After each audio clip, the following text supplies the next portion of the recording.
you can follow their antibody responses well with Western blots. I'd say he's absolutely wrong. It has a complete usefulness. You don't need a Western blot. And it's become a dogma in HIV research that you need one ELISA followed by a Western. You don't. You need two different kinds of ELISAs made in two different formats. Would you ever want to confirm somebody is positive using just ELISAs? No, never. It's against the rules. It's against the recommendations. It's a turbulent sea of argument about how can we use this test? When can we use this test? Why does this test have no standard? We have a group now of about 40 patients that have no detectable virus in their body, but they're not being treated.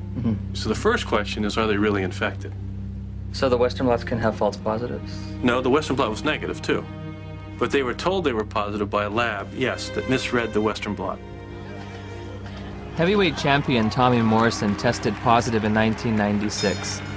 11 years later, in 2007, he tested negative multiple times, allowing him to return to the ring. There's constant discussion in the community of people who do diagnostic testing and the blood bankers about how to read these tests. When you're looking at this Western blot, how do you determine what is a positive? You need a certain number of bands being present. It depends a little bit on the producer of the test. It depends on the manufacturer. Is there different criteria for what might be a positive? Yeah, there are different criteria from the manufacturer. Thank you for the word. And also there are guidelines from the WHO and UNAIDS. Well, HIV infection is diagnosed with rather now routine laboratory tests, which, for which there are criteria for diagnosis established by the manufacturer, FDA. Claudia showed me the package insert that comes with the Western blot. It contains 8 different sets of criteria for diagnosing HIV infection. Because of the different criteria that apply in different countries, you can test HIV positive in one country and be given an AIDS diagnosis as a result of that, whereas in another country you won't test HIV positive and you won't be given an AIDS diagnosis. It's ludicrous that you can be positive in one country and not positive in another. Theoretically, I could be diagnosed with AIDS in the United States, but if I take 3 steps to my right, I wouldn't be diagnosed with AIDS, or I would lose my AIDS diagnosis when I crossed the border. In 1992, I was encouraged by a doctor to take what's called an HIV test as a matter of social responsibility. And I was shocked and devastated and horrified when the results came back positive. It was one of those moments that everyone fears their whole life. A week later, I take the same test to an AIDS specialist. He looks and says, "This isn't a positive test. I don't know what this test means." Since a false positive looks like a true positive, how can you ever distinguish whether it's truly a positive or a negative? Well, that's a great question. It's going to be very hard to determine a false positive. So I take the test again, and this time my results come back marked from the lab indeterminate. I'm faced with the decision, do I want to wait 6 weeks to test again or do it right away? I opted for right away. My results that time come back positive. Took it again, came back negative. I took it again, positive. What happens if you're positive on one criteria but negative on another manufacturer's criteria? How do you decide who's infected and who's not? You will use the most sensitive criterion. In late December of 2007, I read about new legislation passed in New Jersey calling for the mandatory testing of pregnant women or newborn infants should the mother's status be unknown. HIV mandatory testing, to me, is a no-brainer.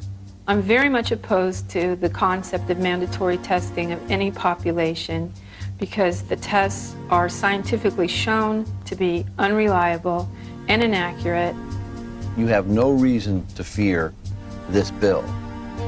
And my hope is that eventually this will become a federal law so that every woman in this country would be tested.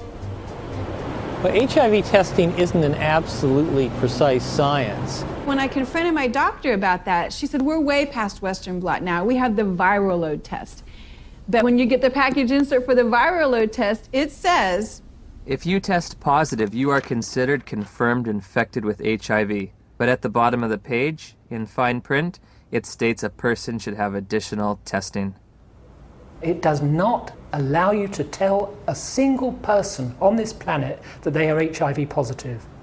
And it's a scandal that this test continues to be used.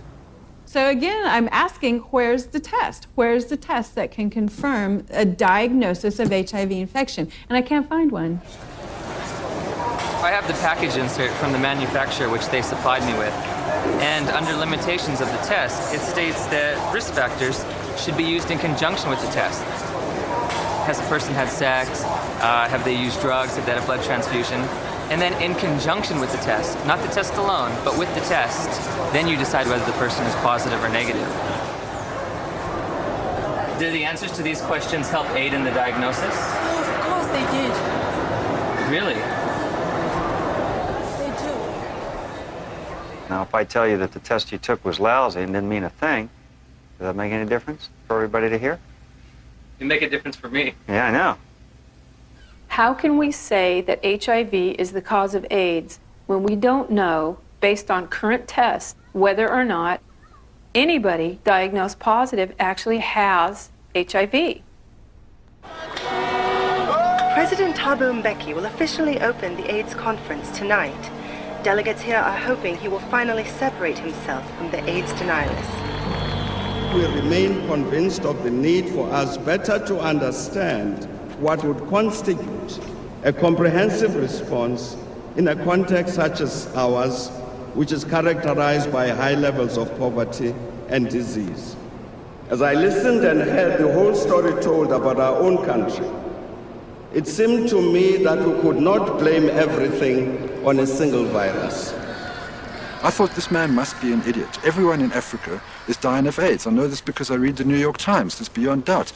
Rion Milan was hired by Rolling Stone to investigate and debunk President Mbeki's misguided ideas. Where to begin? The numbers. My very first action, I opened Johannesburg's Yellow Pages. I thought that I could illustrate this with a scene that began in a coffin factory in Johannesburg, where workers are working overtime trying to create caskets for these mountains of people who are dying of this condition. And I discover that in the midst of what UNAIDS says is a plague, is that half of the coffin factories in Johannesburg have gone bankrupt. In South Africa alone, it's about 1,000 people dying every day from AIDS. If you're an advocacy agency and you perceive low numbers to be bad, your bias may be to accept higher numbers even if they're not scientifically sound. I know Jim Chin quite well, and I was the chairman of the steering committee on epidemiology of the global program on AIDS in WHO when Jim Chin was in charge of epidemiologic estimates. And we could never get information how the WHO estimates were made then. So we were very critical in these days because we felt it was not based on enough evidence. It's possible that he didn't read the materials we sent him or he didn't understand them, but we did send information to anybody that wanted to know about the estimates because they were pretty transparent. In an attempt to get to the bottom of the statistics debate, I've come to Geneva, Switzerland to look at the World Health Organization's official numbers. And what we found, there are no numbers, only assumptions and estimates. How are the monies divvied out to states for AIDS prevention or AIDS treatment? How is government monies sent out to different states and communities? The more AIDS you have, the more money you get. Exactly. The AIDS buoyaners have a vested interest in maximizing and squeezing the data to get the worst possible scenario that they can out of it, because the worse the situation is, the more compelling their fundraising claims are. When UNAIDS was created, about $250 million was spent on AIDS in poor countries. 10 years later, it's $10 billion. That's an unprecedented increase. Still not enough. When that was created, the first thing Peter Piot said, and